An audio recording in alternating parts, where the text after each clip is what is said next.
Bonjour, chers étudiants. La suite de la série 3 concerne la chiralité. Un objet est chiral, main ou molécule organique, s'il n'est pas superposable à son image dans un miroir. Exemple, le cas du carbone asymétrique qui porte quatre substitutions différentes, on a deux énantiomères et les deux molécules ne sont pas superposables. C'est une molécule chirale. Cas de deux carbones asymétriques. Donc, lorsqu'on a deux carbones asymétriques, on a 2 à la puissance 2 égale à 4 sérieux-isomères. Donc, ces 4 sérieux-isomères sont répartis en 2 couples d'énantiomères et 4 couples de désérieux-isomères. 2 sérieux-isomères qui ne sont pas énantiomères sont désérieux-isomères.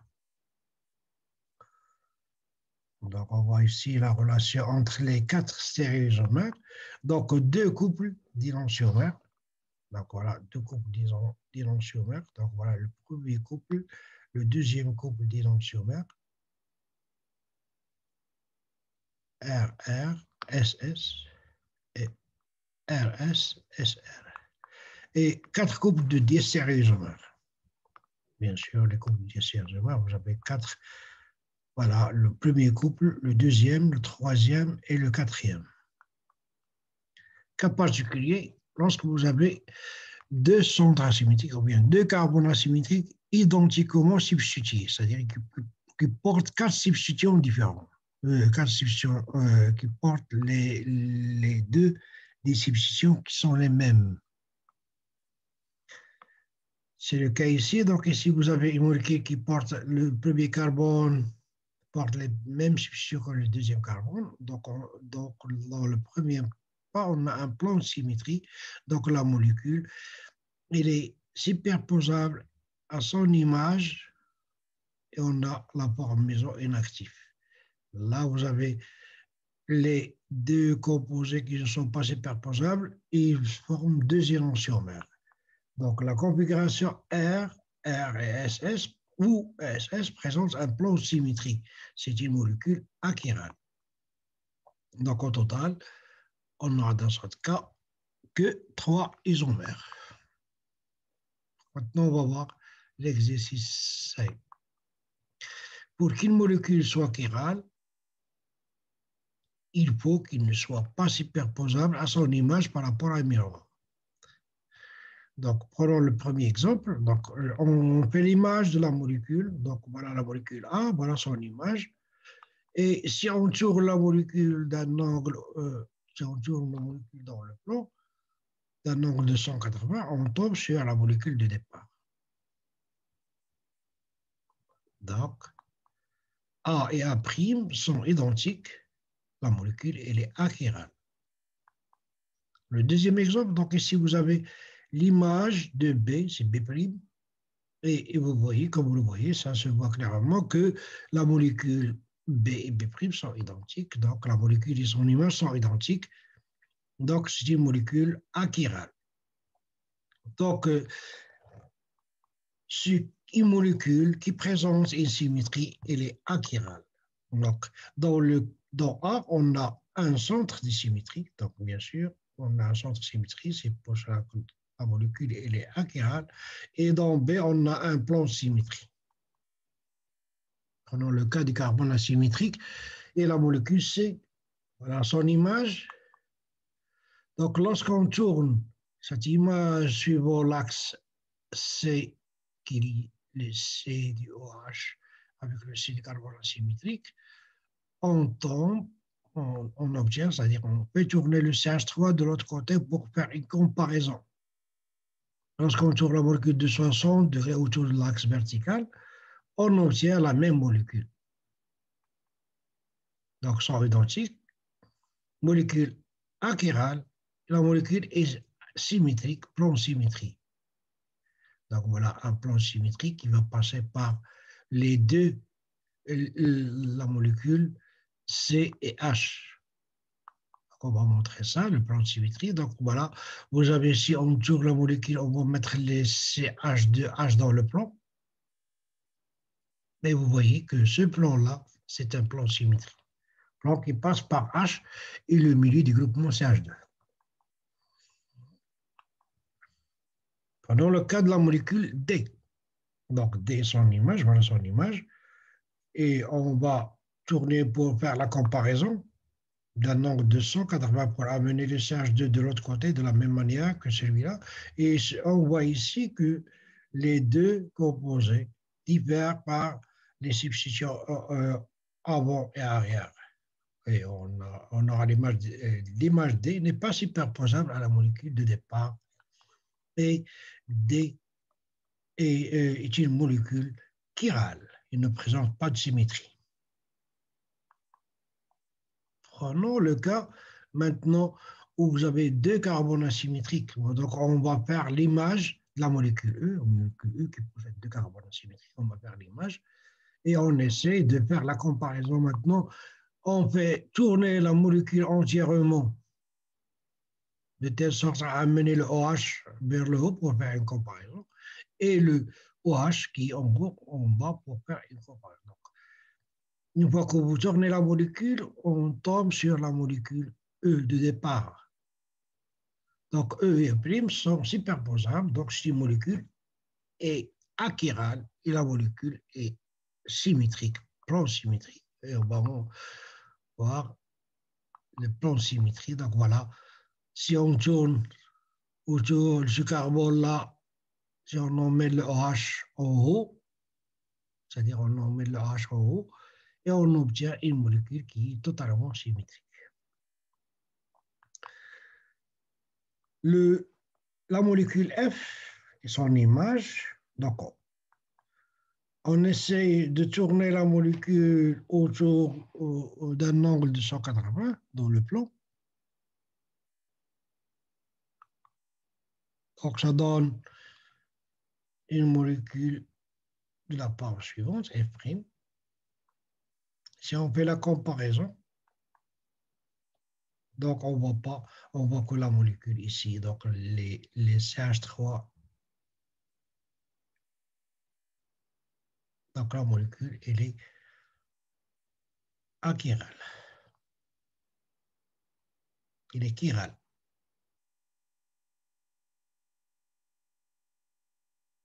Donc on n'a pas de plan symétrie, donc la molécule, elle est chirale. Donc prenons le cas de la molécule cyclique, le cycle hexane disubstitué. Donc ici, vous avez l'image de la molécule G. Lorsqu'on fait une rotation, on obtient la molécule suivante et on voit bien que la molécule G' n'est pas superposable à la molécule G et par conséquent, la molécule, elle est chirale. On n'a pas d'élément de symétrie.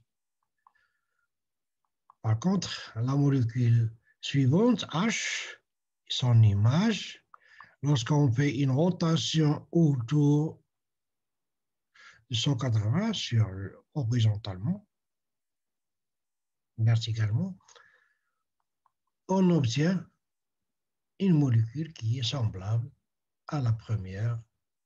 Donc, l'image et la molécule et son image sont superposables et la molécule, elle est achirale. Donc, on a un plan de symétrie qui coupe la molécule en deux. Représentation des molécules à l'aide de la projection de Fischer.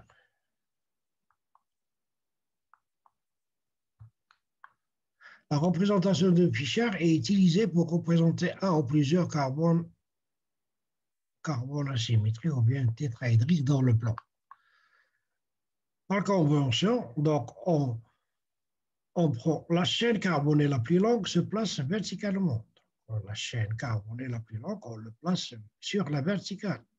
Le carbone le plus oxydé, ou bien d'indice le plus bas, c'est-à-dire les indices 1, 2, 3, donc ça, le carbone 1, le carbone 2, le carbone 3, et le carbone d'indice le plus bas est placé en haut, ou bien le plus oxydé.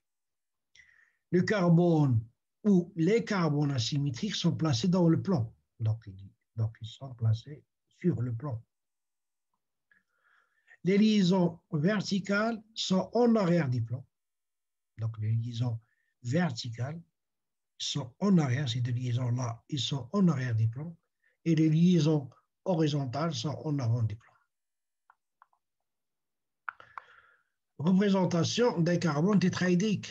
On prend un exemple. Donc ici, vous avez cette molécule-là, on veut la représenter. Donc, observez la chaîne, placer la chaîne principale dans le plan. Dans un premier temps, pour faciliter le problème, on va placer la chaîne carbonée dans le même plan pour faciliter le problème par la suite. Donc ici, donc voilà, on tourne la molécule et on met la chaîne carbonée dans le même plan. Et on voit la molécule directement vers le carbone central. Donc, ça donne une chose comme ça. Donc, vous voyez la molécule de ce côté du carbone et les deux liaisons-là vont venir devant l'observateur et les deux autres sont en arrière du plan. Donc, les deux liaisons horizontales, les liaisons d'attention sont placées en avant. Les deux liaisons verticales sont placées en arrière du plan.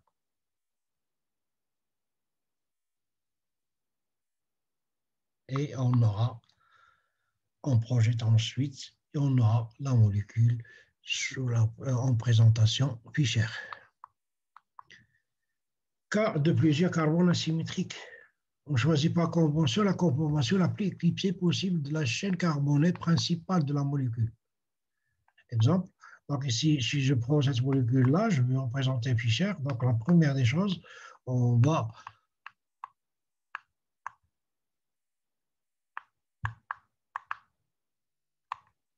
voilà, donc voilà la molécule.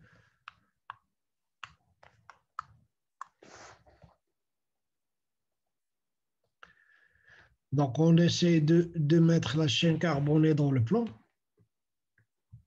La chaîne carbonée, donc voilà la chaîne carbonée, on le met dans le plan. Et par la suite, on fait une projection.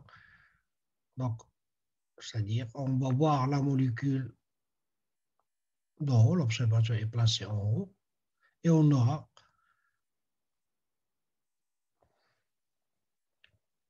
la vue suivante.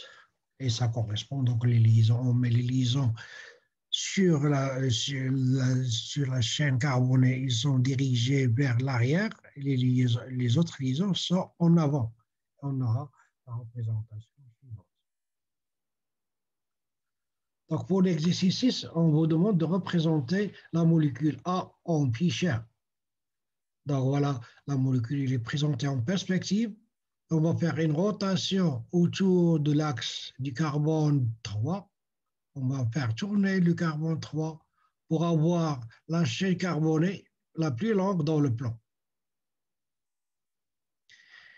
Une fois qu'on a la chaîne carbonée dans le plan, donc on va mettre la molécule verticalement.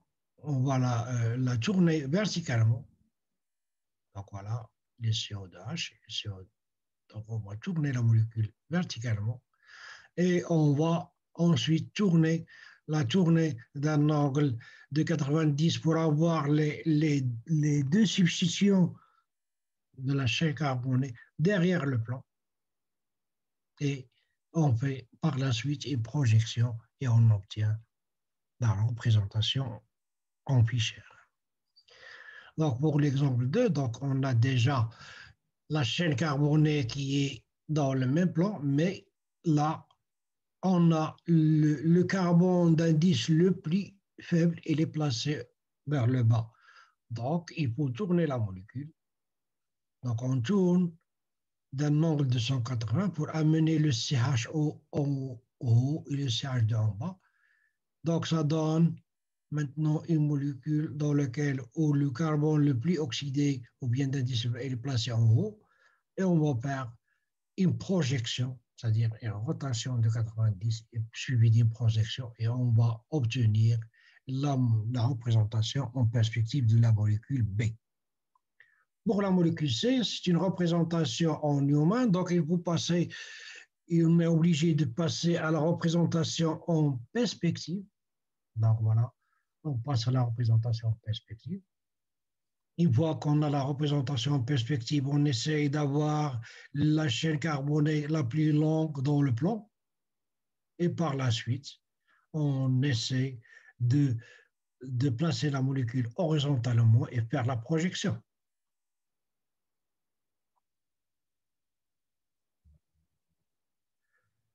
Donc maintenant, on va déterminer la configuration des carbones asymétriques. Le classement des substitutions des deux carbones asymétriques, on a déjà vu ça, donc c'est facile. Maintenant, vous êtes capable de classer les substitutions. Donc les substitutions sont déjà classées pour le carbone asymétrique 2 et pour le carbone asymétrique 3. Donc pour la détermination de la configuration de la molécule A, donc on classe les substitutions et vous voyez que la 1, 2, 3, c'est le morceau qui contient le carbone asymétrique 3 et le 4.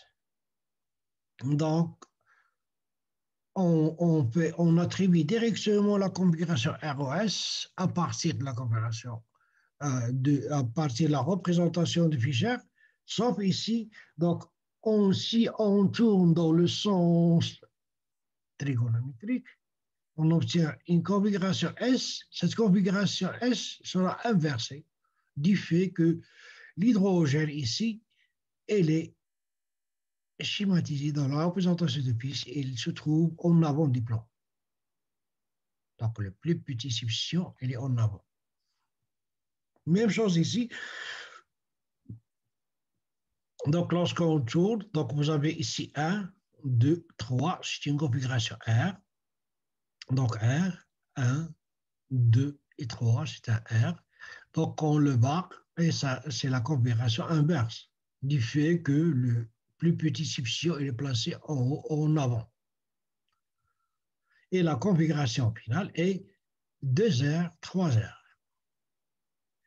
La même chose pour le B. Donc, on classe les substitutions. Donc, la source de rotation, elle est dans les aiguilles. C'est un S qui devient un R, du fait que le substitution le plus petit, il est en avant. La même chose pour le deuxième carbone asymétrique. On obtient un S qui est barré pour avoir le R. Et la configuration est 2R, 3R. Donc la même chose, on va faire la même chose pour les sériésomères à l'instant. Donc pour le sériésomère C, donc la configuration est 2R, 3R. Et pour le sériésomère D, la configuration est 2R, 2S, 3R. Relation d'énantiomérie et diastéréosomérie. Remarque, entre deux énantiomères, tous les carbones asymétriques changent de configuration. Entre deux diastéréosomères, au moins un des carbones asymétriques a changé de configuration. On va voir ça. Donc, on va voir ça par la suite. Donc, voilà. Donc, entre deux carbones asymétriques, donc voilà.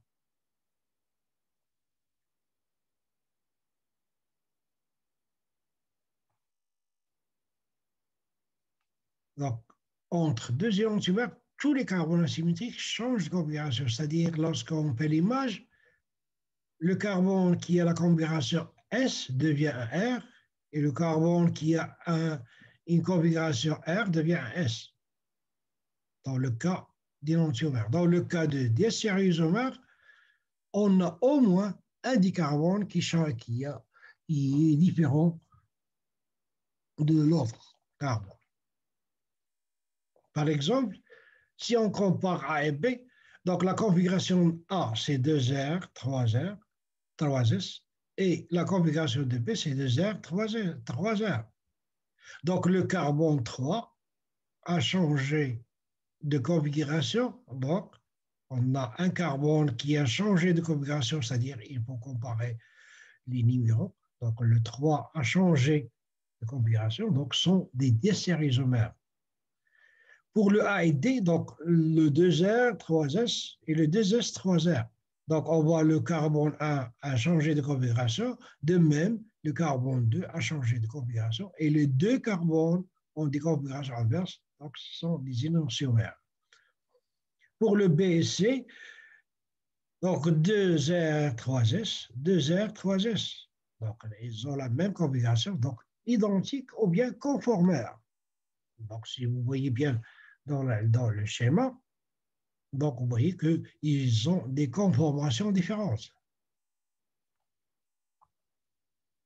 Pour le C et D, donc 2R, 3S et 2S, 3R. Donc, les deux ont changé de configuration, donc ce sont des énantiomères. Donc, on va voir l'exercice 6, représentation en perspective de... Donc, maintenant, l'exercice 6. Donc, on va traiter l'exercice 6 à la prochaine séance. Mais merci de votre attention.